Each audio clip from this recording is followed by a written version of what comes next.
يا أيها الذين آمنوا اركعوا واسجدوا واعبدوا ربكم وافعلوا الخير لعلكم تفلحون. صباح النور، صباح السرور، صباح الأمل. سيرتو نبداو نهارنا بالصلاة على رسول الله. اللهم صل وسلم على سيدنا محمد وعلى آله وصحبه أجمعين. وما ننساوش زادة باش ندعيو لأخواتنا في فلسطين، وربي يرحم الشهداء اللي ماتوا الكل، والنصر قريب إن شاء الله. توا نقول لكم مع السلامة ومرحبا بكم في أول روتين في قناتي. إن شاء الله يا ربي نكون خفيف الظل عليكم، وإن شاء الله يعجبكم الروتين متاعي. روتين خفيف ظريف ما فيهش برشا حاجات. لهنا بديت معاكم بفطور الصباح، حويجة خفيفة. جاتو حضرت لهم البارح، قصيت لهم دي ترانش ومعاه قهيوات، والحمد لله. أنعمت فزدنا من نعيمك.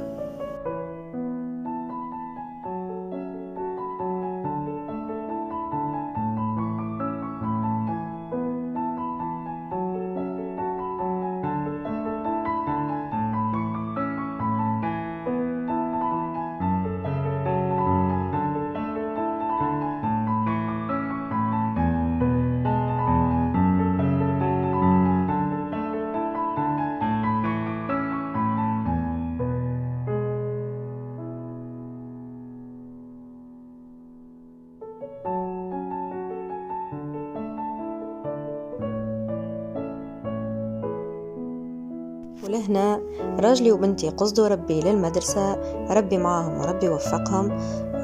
قعدت أنا نشرب في قهوتي وحدي، ننظم في أفكاري، نخمم باش نعمل وش ما نعملش، شنو باش نطيب فطور. امس مريضة شوية، ما نجمتش نقوم نحرك الكوجينة في الليل باش نحركها معاكم تويكا. اقعدوا معايا نعديو الصبحية ان شاء الله مع بعضنا.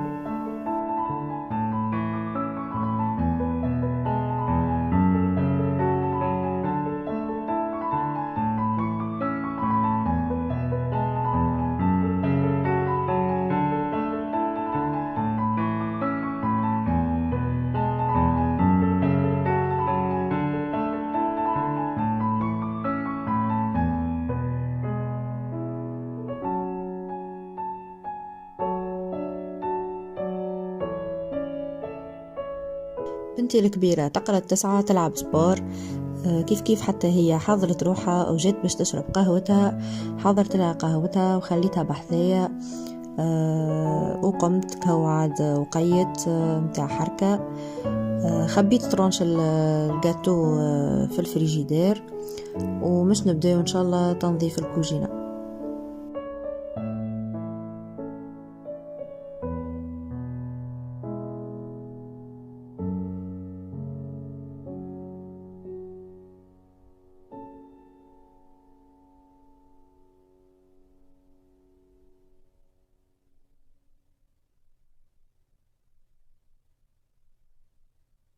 الروحة قصدت ربي للمدرسة، وأنا بديت بالماعون هو الأول، أغسلته ونظفته الكل باش الكوجينة تقعد لي مريقلة. خاطر نورمالمون مش نعمل بيتزا، وتعرفوا البيتزا فيها ماعون وفيها حوسة. ننظف الكوجينة من الأول وتقعد لي كل شيء مريقل باش من بعد ما يكثرش عليا، ومن بعد نوهب ونوحل فيه ويولي برشا.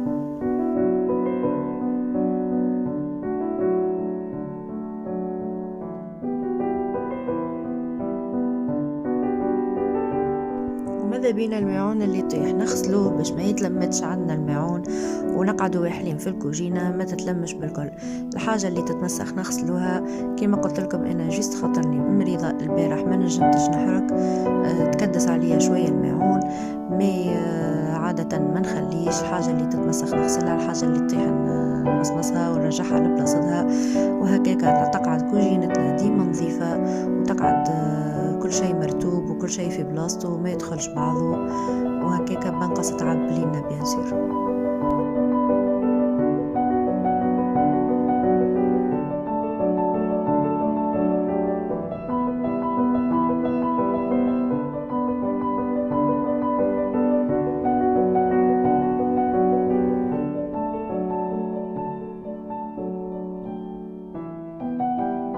ونصيحة لهنا، نستغلوا الوقت اللي صغارنا فيه في المدرسة يقرأوا على رواحهم، ربي يوفقهم وربي ينجحهم، وإحنا زادا نخدموا على رواحنا في دويرتنا، نحركوا حركتنا، نغسلوا ماعوننا، نطيبوا فطورنا، نطيبوا أعشانا، ونخليوا كل شيء مريقل باش في الوقت اللي يجيو فيه صغارنا من المكتب نتفاضوا لهم، نحكيوا معاهم، نقعدوا معاهم بزيد وقت، نشبعوا بصغارنا ويشبعوا بينا.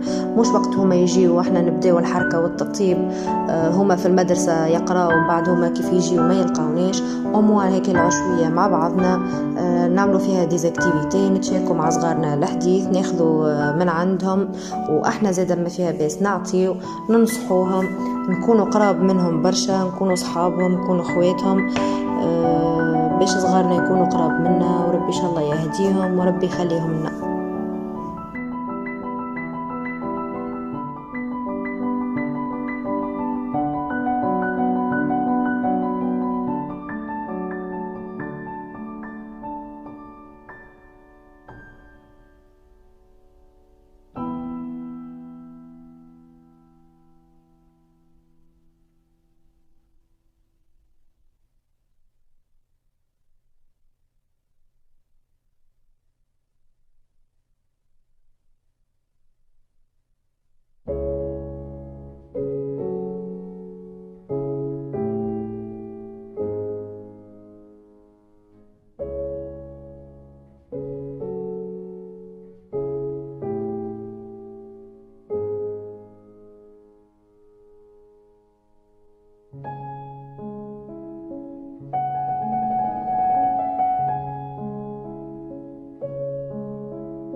لهنا كملت الماعون سايي، الكوجينة نظافت، كل شيء رجع مريقل، الماعون يستقطر شوية وبعد بيان سور نمسحه ونرجعه لبلاصته باش تقعد الكوجينة منظمة. حكا باهي لليفي، احسن مرحلة عندي في الكوجينة هي حكينا الليفي والرخايم، شيخ كينا راه هذيك الطلية هكاكا وكل شيء ابيض، كل شيء بالرغوة، نحس بالنظافة، ريحة الجبال في الكوجينة تعطيك هكا احساس انه كل شيء نظيف، كل شيء يرجع يلمع لمعة.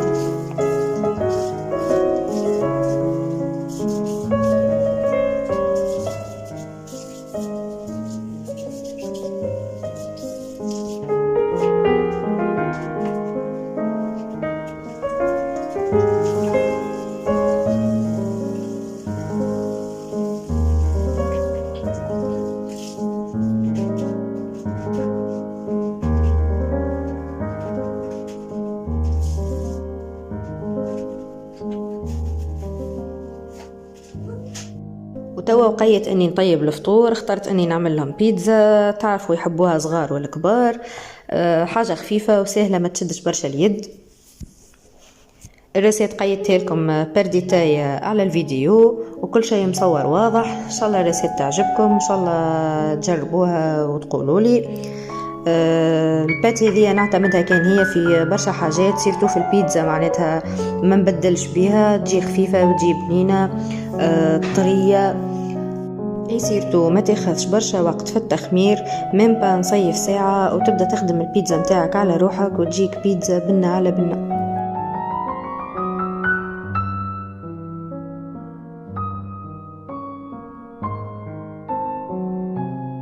لهنا خليتها نصيف ساعة حتى لين تضاعف الحجم متاعها، وبعد حليتها جويدة وحطيتها في الطبق، نقبتها بالفرشيطة وحطيت عليها الصوص متاعها وشخشختها بالفرماج ربي. رميت عليها دي طرونش متاع الدجاج سوتي وشوية جامبون قطعته هكايا كما تشوفوا فيه، ودخلتها للفور 10 دقائق على 180 حتى 200 درجة. وبعد ما خرجتها حطيت عليها زدت عليها شوية تن ورشة معدنوس. الصغار ما حبوش بالتن خليتها لهم هكاكا، وانا والمسيو عملناها كما حبينا شخشخناها.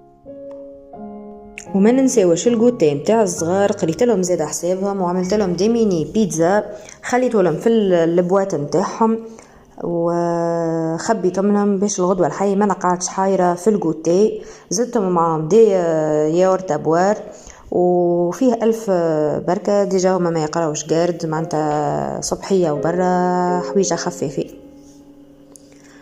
وتوا كالعادة وبعد كل تطيب وبعد كل حاجة نعملوها هيك الحكة وهيك الحركة للكوجينة باش تقعد كل شيء نظيف. كملنا لهنا فطرنا الحمد لله يا ربي. بيتزا جات بنينة شاخوا بها الصغار، خبيت لهم لعشاهم ودخلوا يقرأوا على رواحهم يكملوا قرايتهم اللي عطاوهم لهم المعلمين، وانا شمرت على ذرعاني وباش نكمل الكوجينه متاعي باش من بعد ما نقعدش نخمم عليها ما حركتهاش ما نظفتهاش. غسلت حكيت الغاز، عملت مسحه خفيفه هكا للفايونس، حكيت الرخايم كيما تعرف معناتها الروتين متاع كل يوم هيك هو. بعد التطيب لازم الغاز يحب يتمسخ، لازم الرخايم باش يتبقعوا نعملوا لهم مسحه وتنظيفه باش كل شيء يرجع كيف ما كان وكل شيء يرجع لبلاصتو.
وهكا نوصل معكم لاخر الفيديو. ان شاء الله كنت خفيفه الظل عليكم، ان شاء الله الفيديو متاعي اعجبكم، وبطبيعه ما تنسونيش في اللايكات والكومنتات، وكان عجبتكم الباج باش تعملوا سبسكرايب وتفعلوا الجرس باش يوصلكم كل جديد. متتبعاتي نخليكم في امان الله وفي فيديو قادم ان شاء الله.